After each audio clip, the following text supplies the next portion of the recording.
I shouldn't have gone to the LAK. The first letter came on a Tuesday. No return address, no stamp, just my name written in thin blue ink on the front of a yellowed envelope. The paper felt brittle, like it had been buried. The postmark said September 12th, 1984. I didn't think much of it. Probably a prank, or junk mail misdelivered.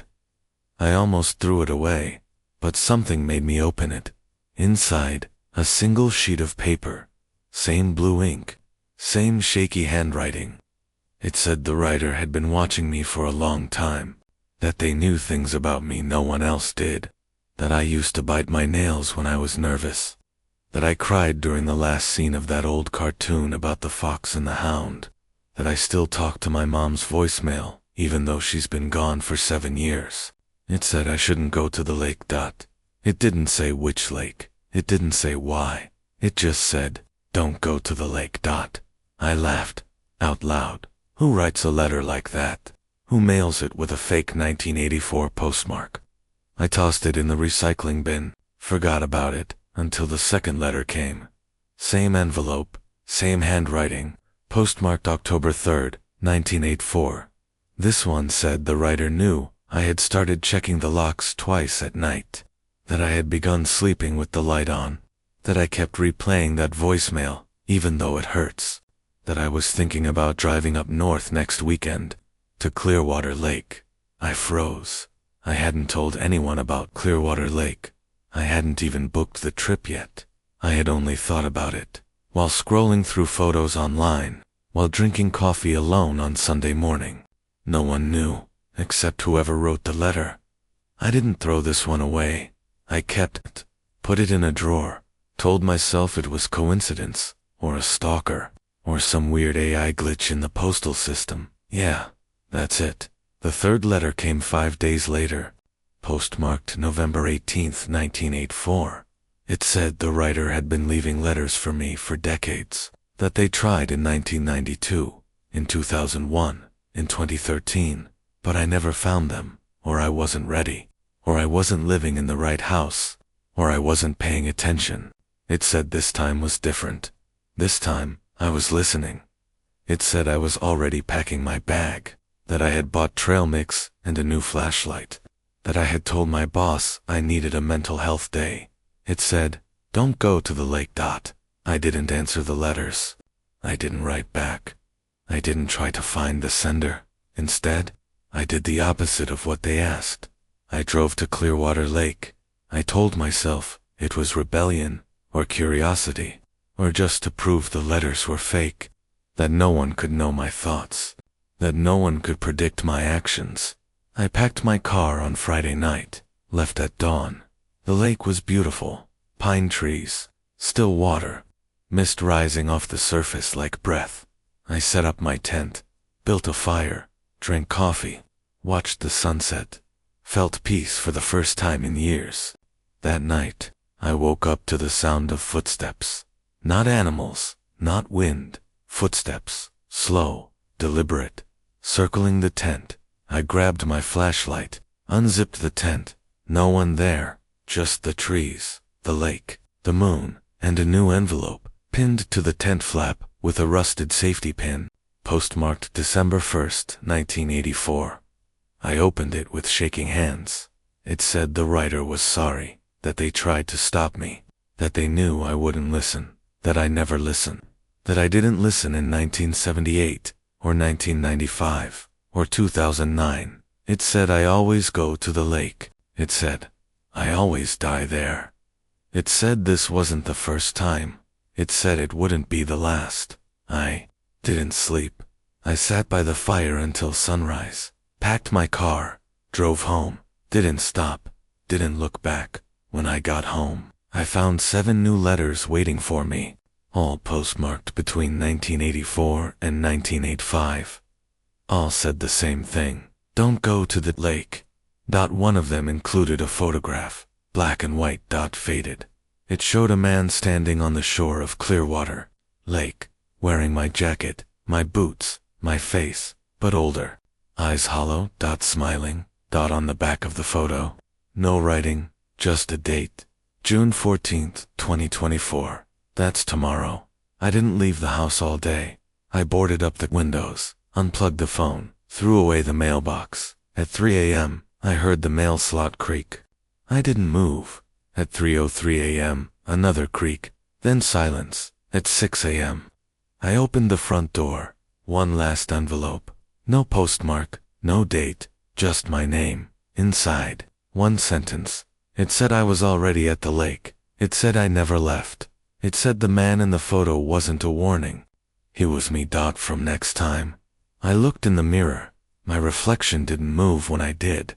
It kept staring, smiling. I drove back to the lake. I don't know why. Maybe because the letters were right. Maybe because I was never really in control. Maybe because some loops can't be broken. I parked in the same spot, set up the same tent, sat by the same fire, waited at midnight. I heard the footsteps again. This time I didn't grab the flashlight. I didn't unzip the tent. I just lay there listening. The footsteps stopped right outside. Then a whisper. Not from outside, from inside the tent, from behind me. Breath on my neck. I didn't turn around. I already knew who it was. The next morning, park rangers found the tent empty. No signs of struggle, no footprints, just a cold fire. And a single envelope, addressed to me, postmarked June 15th, 2024. Inside, one sentence. It said, "See you next time." They closed the case, called it a disappearance. I'm still here, not in the way you think. I'm in the trees. I'm in the water. I'm in the letters. I'm the one writing them. I'm the one warning me. And every time, I ignore myself. Every time, I go to the lake.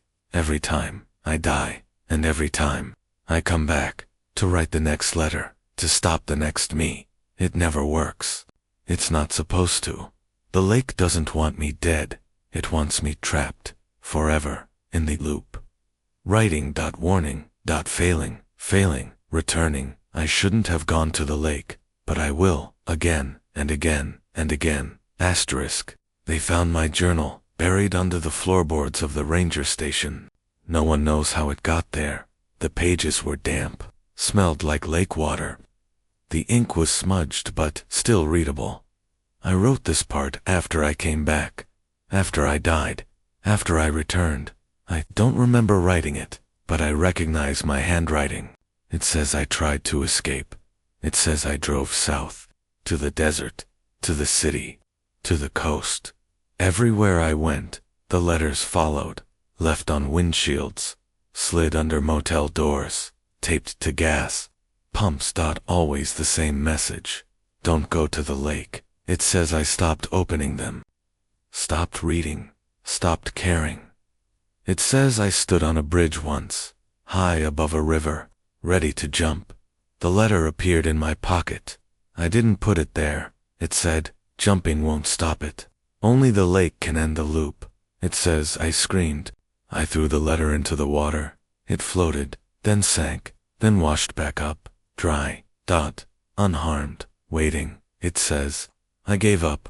I sold my car, burned my clothes, deleted my phone, moved into a cabin with no address, no electricity, no mail, no windows. I thought I was safe. Then I heard the knock. 3 slow raps. On the door. I didn't answer. The knock came again, louder. Then, a letter slid under the door. No envelope, just a single sheet. It said, "You're running out of time." It said, "The lake misses you." It said, "It's almost June again." I looked at the calendar. It was May 3, 14 days. I packed a bag, took a bus, walked the last 7 miles. The lake was waiting. The tent was already set up. The fire was already cold. The envelope was already pinned to the flap. I didn't open it. I didn't need to. I already knew what it said. I lay down, inside the tent, closed my eyes, listened to the water, waited for the footsteps. They came at midnight, slower, this time, heavier, like they were dragging something, or someone. I didn't move. I didn't breathe. The zipper opened. Cold air rushed in. Then warmth. Then a hand on my shoulder. Familiar, gentle. It pulled me up, out of the tent, toward the water. I didn't resist. I knew where we were going. I've been here before.